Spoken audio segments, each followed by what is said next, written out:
Welcome back, everyone. Well, we're going to continue on here by giving you an example of how the GiST is used. Obviously, I have to go and get myself my document, and I have that prepared for us. And once I have brought it up, I then have to create a legend. So here we go.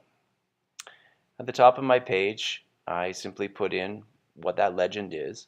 So vocabulary in yellow, green for who, where, and when, and blue for what, why, and how. I also underline interesting things. You can come up with your own version of this, but it seems to work for me and my students. Once we've done that, we need to go through the document and scan for italicized or bolded words. And we also need to take note of any lists or examples that are put into the document. So as you can see here, we've got the belief statement, 21st Century Learning. It's the title. It's important. We've also got our list here of 21st century competencies. Those two items are going to be something to focus on before we start reading, to think about. After we've done that, we read the text once without doing anything but letting the information wash over us. Once students have read it once, then I have them at their table groupings discuss the material and clarify their understanding of the text. During the second reading, either individually or as a small group, I have students underline the information that we're looking for in the legend. Here's an example of that. Now, here, there are a number of words that are used, and some of them are repetitive. I just quickly go through to try and highlight vocabulary and to get the gist of the information highlighted for myself.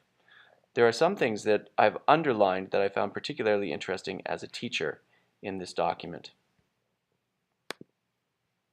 Once we finish that, we go and we look up any unfamiliar words that are found within the document, and then we transcribe our vocabulary to another sheet where we look for synonyms and we categorize the words to make them make more sense to us.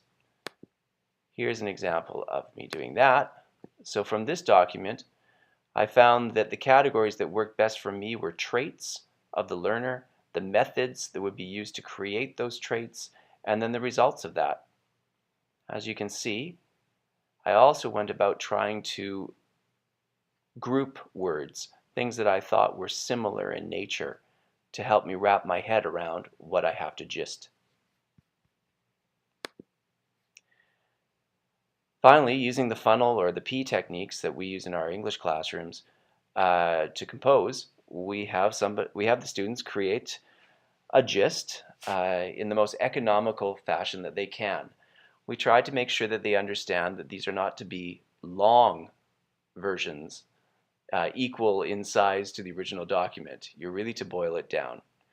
So here's my gist of what the school division is saying in the belief statement on 21st century learning.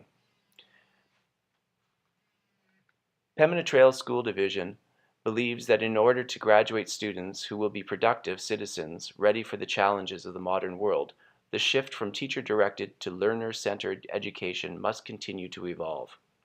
By facilitating 21st century learning competencies in flexible, collaborative, and personalized environments rich with both technological and traditional resources, teamwork proficiencies, critical thinking, problem solving, and inquiry will be enhanced.